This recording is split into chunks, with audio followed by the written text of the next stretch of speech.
Okay, Ross, you're very welcome to recording this podcast. We're two people who worked together for a long time through DSS on a number of different projects, but you're longer with the DSS family, and you're very welcome tonight. And you're going to present, and the topic you're going to present is creating an underage structure, an optimal setup. Now that sounds very complicated, Ross, but you're going to break it down and simplify it and make it easy for us to understand.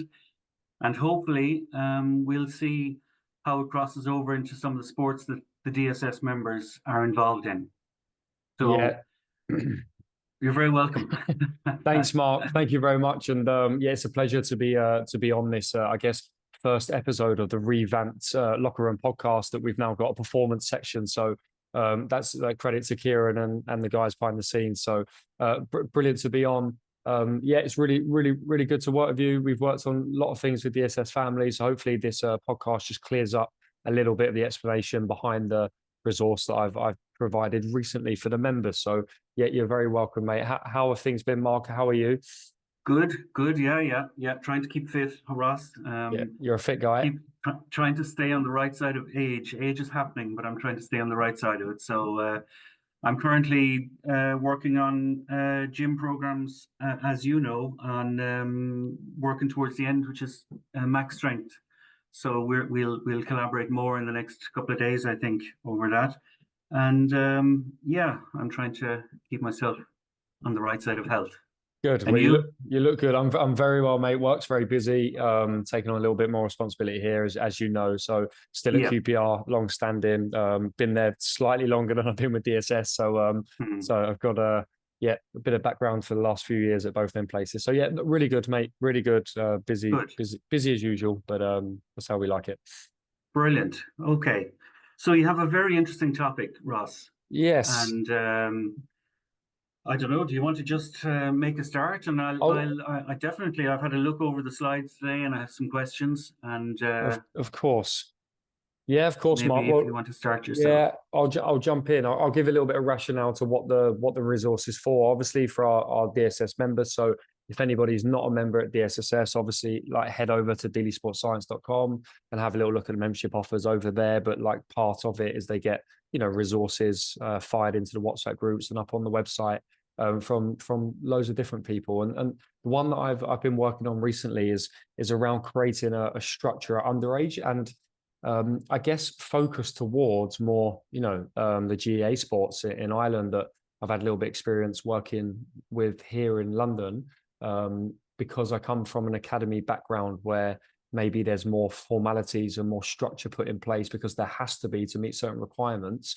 I've probably seen some quite good practice that goes on with developing young kids.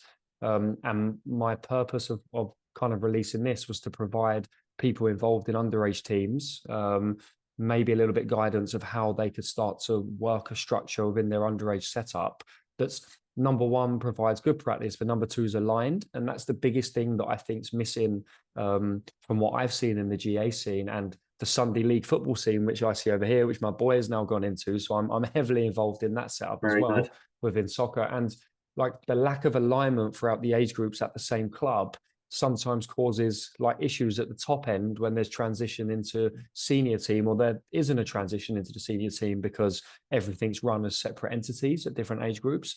So I guess this was provided a little bit of structure overarching to try and mitigate that. But obviously it needs somebody from the top end to have invested like interest to try and work things all the way down to whatever the lowest age group is that you can provide for. So that was the kind of background to it.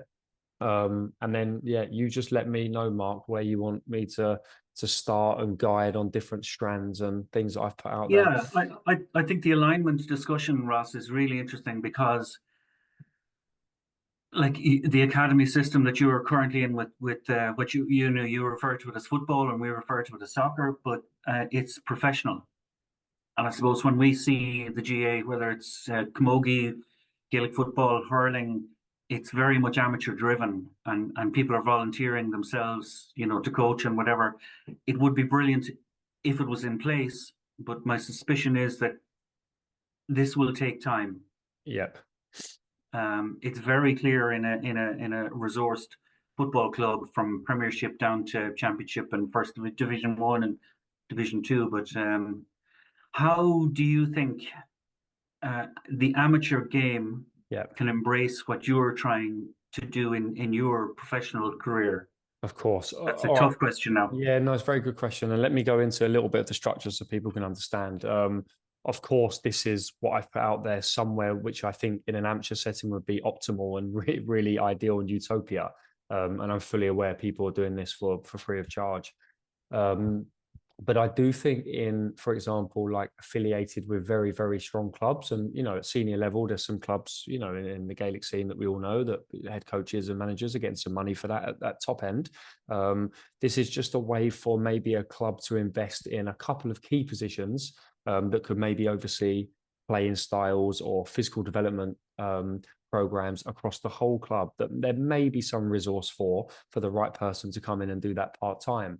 So I think the biggest thing for me is having somebody in place that I've termed them as head of coaching. We've got somebody in the building at QPR as head of methodology. There's different terminologies going around now, but somebody who, if there was some sort of resource available or somebody available to be able to take on this project, if they were willing to do it unpaid as well, that oversaw the technical model from a coaching perspective and the technical program from real dots, and I think you call them the nursery, all the way up to the senior team, which would provide some structure to the coaches at different age groups around style of play, what's the club identity, at what age do we start talking about tactics, what age do we start talking about specific positional profiles, what age do we have to emulate what the first team do.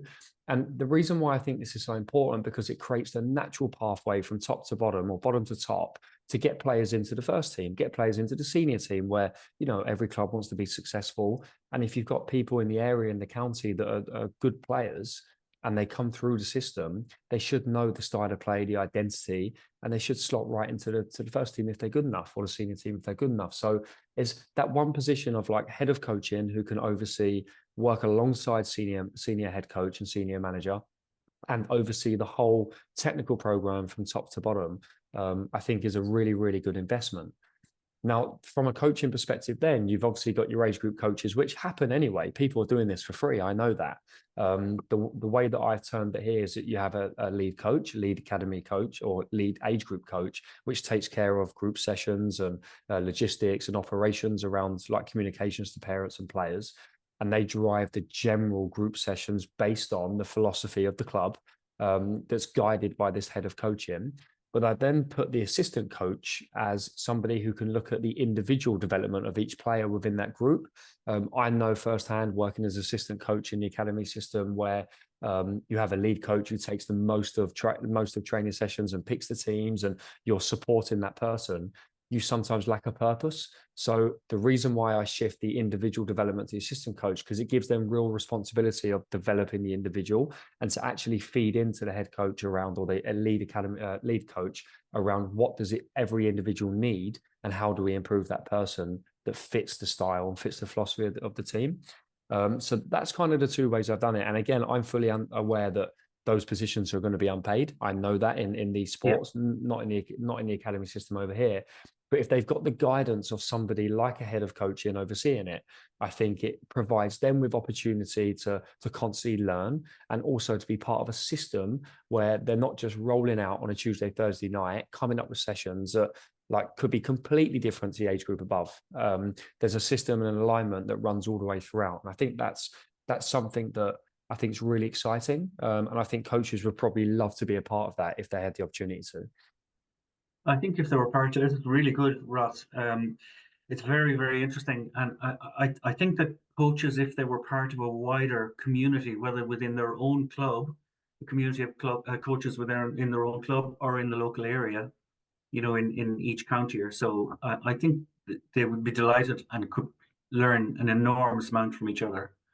I think you're like, it's very interesting looking at the academy manager. I'm just looking at the structure in the QPR academy, and the head of performance, the head of coaching, the head of medical, the safeguarding, safeguarding manager. It's quite big, isn't it? Well, this is actually not an emulation of what happens in most academies. Sometimes academies will have Okay. more heads of department and more roles than this. Okay. I have actually tried to strip it back a little bit just to make it like Hmm. I guess a little bit scalable. But if you take that head of coaching person, then so if you took somebody who really experienced coach at underage, maybe as coach at senior, would definitely get involved in coaching an age group anyway. So are happy to give the time and commitment. If you was able to put that person in a role where, right, you're going to be in charge of the philosophy at this club and helping senior manager create that identity and the style of play, you're going to be in charge of that bigger project of educating every age group coach and bringing everybody together so that we've got alignment. I think there'll be so many people in the county who would actually love to do that, go and see different age groups, don't have the responsibility of like organizing logistics, actually bringing a whole system together. Like, how unique is that to be done at like GA level and even Sunday league football and or soccer over here? So then what I've done is that every department has that equivalent. You have somebody who's quite experienced in the performance space, physical preparation, who can do the same from a physical preparation perspective. And you then get maybe students in at each age group to be able to get experience delivering that curriculum, but you've got somebody driving that overarching philosophy. Obviously the medical one's quite interesting. Like most time we have to have medical cover, like most times. Sometimes I know like you don't legally have to at a certain level and there's not budget there. But if you have got part-time therapists working at different age groups, again, why not have somebody that's actually teaching best practice within the medical space? So you know your first aid like response is spot on and what to do in certain situations, and you stress tested and you've got these emergency action plans and stuff like that that I would call very like best practice, safe practice. But I know it doesn't always go on due to resource, and you know sometimes you can't help that. But if you have got that, and I'm thinking more county level as well now, like the county level, that we have this alignment and philosophy from top to bottom. We didn't at London, for example. We didn't have any alignment with what we was doing at senior level to what was going on. And Kieran tried with due to his background, but there wasn't any formal structures. So I'm thinking across the board how we just create these pillars of alignment and figureheads in each department and specialists without going over budget or creating a resource that isn't there, where we can actually get some really good work going from top to bottom.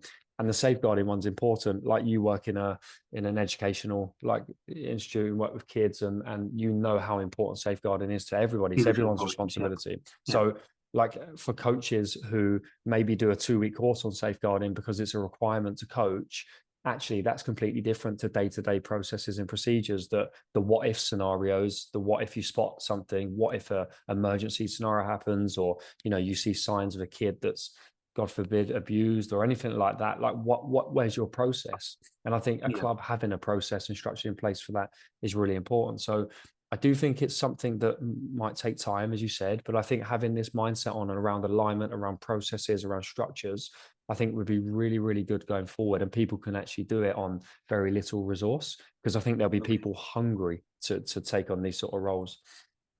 Yeah, I think coach education is hugely important, and I do think that most coaches are looking. They're very enthusiastic, looking for more, and they're also looking to like we had somebody on a webinar recently, Stephen Maxwell, who said at the end of every game, what he liked to do is actually talk to the opposing manager to ask about their game plan.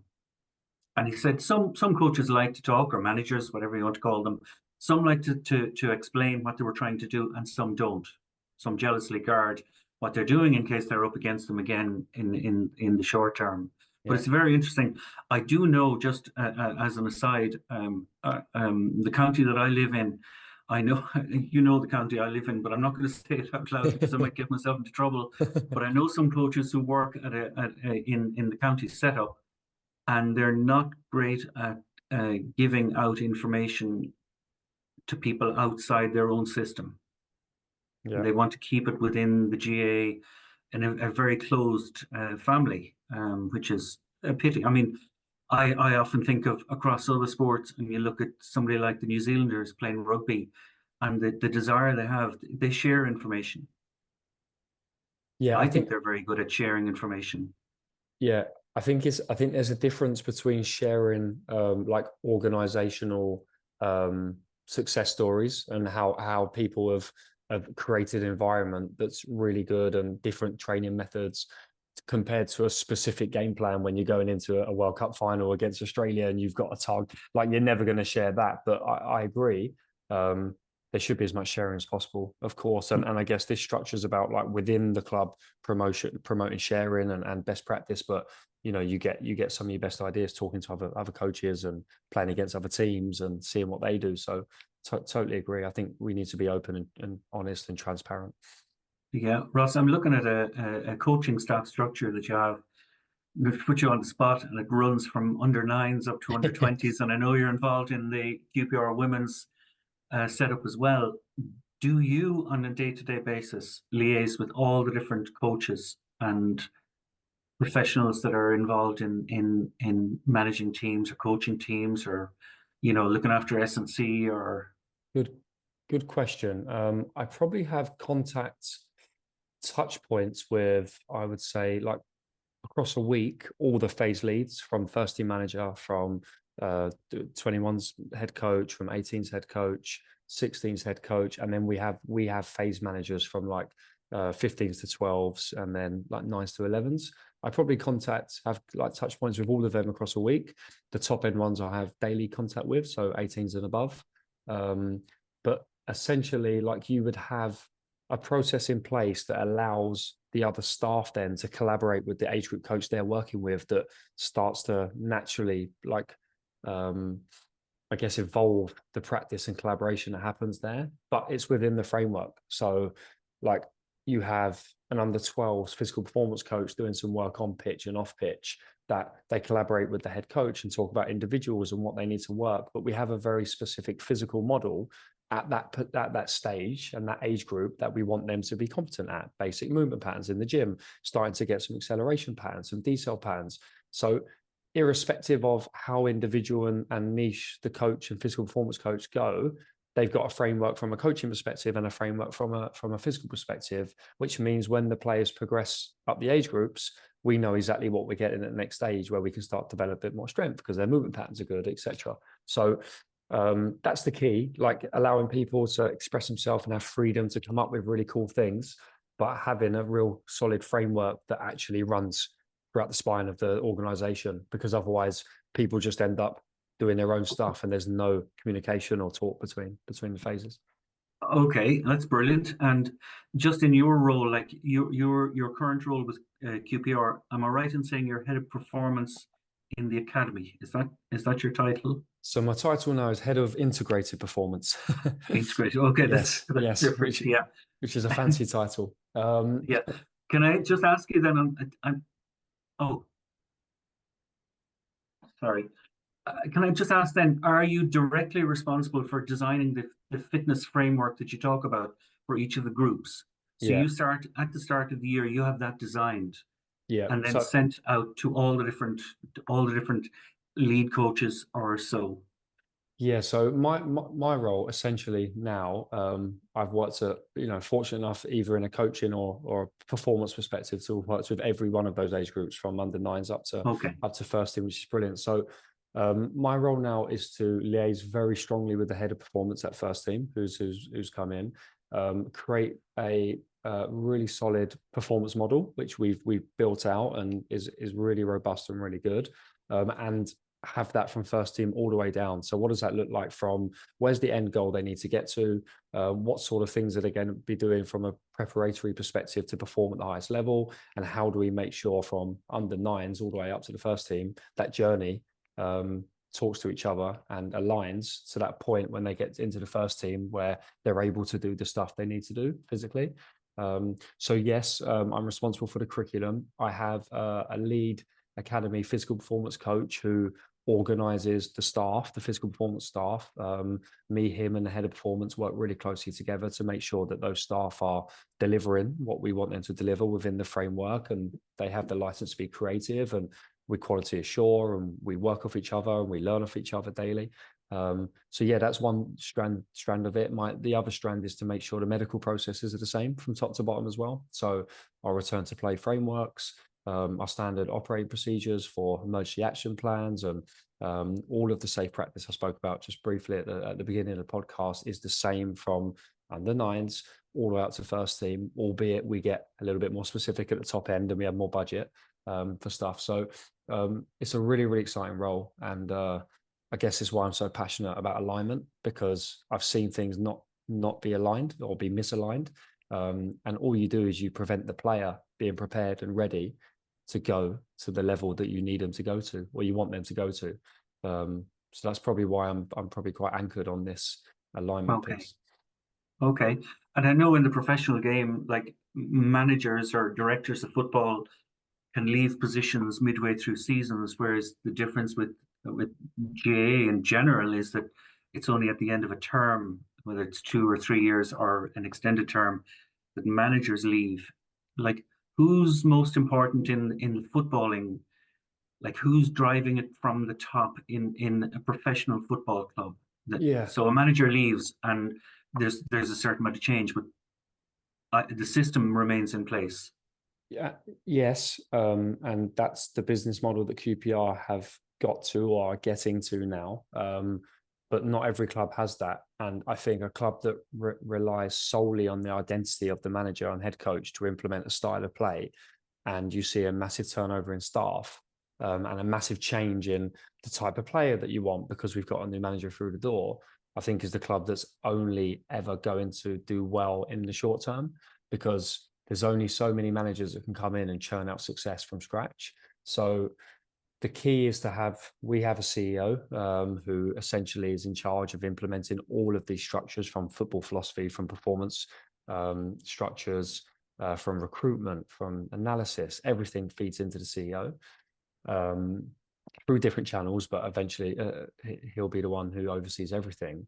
And then the idea is to create a performance structure, a football coaching structure, that if the head coach leaves, we recruit a head coach that then can provide the same identity and the same style of play. So you've got a list of 5 to 6 head coaches in the background ready to go in case your manager gets bought by someone else or does get sacked, or however it turns out. So that's the business model that we're trying to create, and I think we've created quite well. We've ring-fenced the whole of performance, so physical performance, medical. They're no longer reliant on a manager coming in and bringing in their person. They're a department with a philosophy and a clear identity, and staff in there that the club feel are the best people to deliver that role.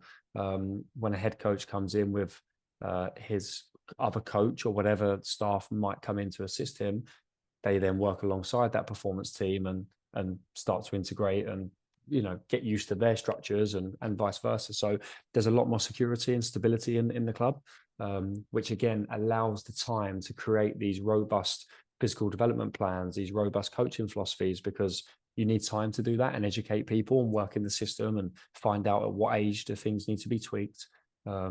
So yeah, that's essentially how it's done. A lot of clubs now are sporting directors of football, sporting CEOs. They're all pretty similar in terms of their job title. They all have the same responsibility, but just named slightly different, I guess. Okay, I'm just looking at the different age groups, Ross, and the amount of contact time you have with different age groups. Yeah. And do you see a similarity with what the GA world should be, or is it that they're different?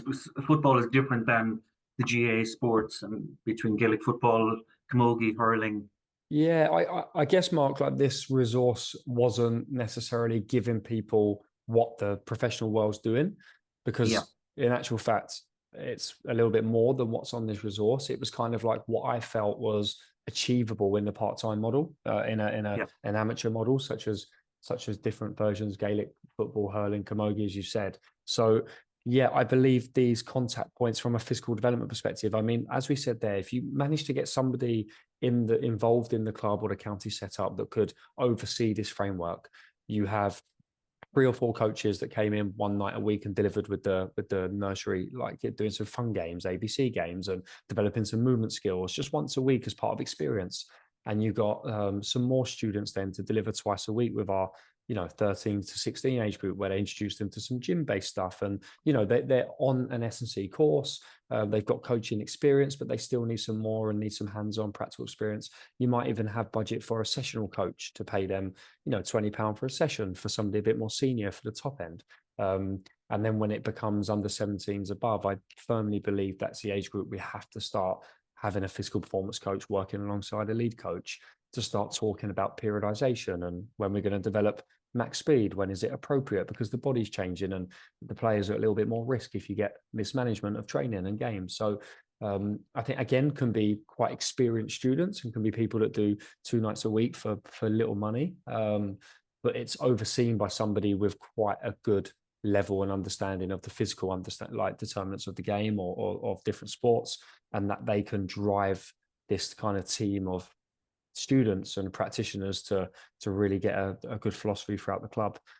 So like, as I put in there, it's utopia, I know, and it takes a little bit of coordination, it takes a little bit of time, but it can be done on no budget. I've worked with students over the years, 4 or 5 of them that come in and deliver at different professional clubs.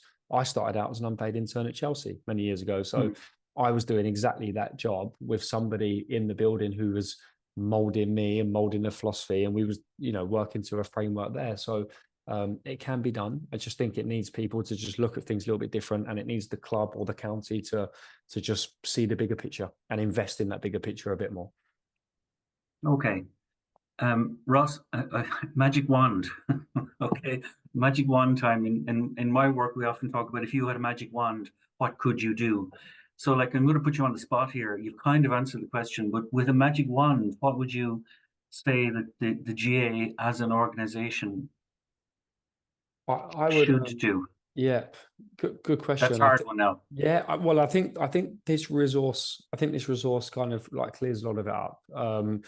I would provide some funding for clubs and counties, which I know happens, but I would channel some funding to appoint key roles in clubs and counties around this piece of, like, head of coaching or head of philosophy or head of methodology, however you want to frame it, alongside head of physical development and head of medical. And I would have these people that are able to create really solid structures that are bespoke to their club. They're not dictated on the style of play they have to implement, but their role is to work with the senior manager or head coach and put out a philosophy throughout the club. And provide some whatever underage structure you have, whether you might only have 4 teams throughout the whole of the, you might only field at every other age group and you might only start at 13s, which is fine. But what's the system in place to develop those players going to the senior team? What's their pathway? And I would make 3 or 4 key stakeholders in each club responsible for that journey, and put a little accountability on them. How many players are we getting through the system? What's identity? Are we developing well-rounded individuals holistically? And I would start putting a little bit of pressure on clubs and counties to develop their own in a bit more of a structured way. Okay, tough question, Ross, and I really threw you under the bus there, I think. Hopefully I don't upset anyone there. Well, I think we might make contact with Jarlath Burns, who's the head of the GA, and we'll give him that suggestion. I suppose the very interesting word you used was identity, and I suppose the one of the crucial things in the GA family is that people join as a very small child and can still be playing as an adult into their 30s or so without moving to different clubs and can make the transition to county or so, but you can be with the one club for a lifetime of sport, so identity is really, really important. Yep. In comparison to the professional game where you simply just move, or the potential is there to move. Mark, just on that, I think that's a big strength of the organisation and the community feel that you've got in the sport. And when I worked in the GA, I loved that, even though we had people from all over Ireland who played for us and all over England. But it was a little bit different. But the fact that somebody can be in the system for that long at the same club and hopefully county if they get there. But my question is, like, have they been taught the style of play, the way that the club wants to play at first level from when they joined as a baby? Not saying you need to drill the kids, because it's about fun principles and it's about getting them love, but like, have they just bounced around different age groups, playing under different coaches with different styles, and then ended up in the senior team? Like, how successful can our team be at top end if we actually coach the kids in a systematic way from bottom to top? And I think that's got a really interesting intrinsic drive to it. So I think it's a massive strength of the sport. Yeah. Okay. Ross, unless you have anything else to add, I think we might have come to the end on that very positive note. So unless you have anything else, I'll just say thank you very much. Brilliant. It's been a real pleasure as usual, and someday we'll meet in person. It's never happened, has it? No. Hasn't happened yet. I might be on my way over to QPR at some stage quite soon, but well, we'll see. If you're at the game, we'll definitely meet in person. And Mark, okay. just want to say to everyone out there as well, like, well done on your hosting your first podcast. I wasn't Thank aware you very much. till off air, so well done. And okay. and the listeners also, just to remind them that obviously the resource is going out onto the website and to the groups. And if you're not a part of the DSS family, then have a little look and see if it's something that interests you for lots of different resources, and you can get hold of it tangibly. Brilliant. And next time I'll have glasses that don't reflect as much. I realize it's a pain. But listen, thank you very much, Ross. And Thanks, no Mark. doubt we'll hear from you again through so many different formats throughout the DSS community, whether webinar, podcasts, resources. Your information is top notch. You're unique. I've said it before, you're unique because you're somebody who's worked in top levels, amateur sport and professional sport. And I think you added enormously to the knowledge and information given out to members of DSS. So again, thank you very much. And folks, that's all. The recording will be available in the next few days.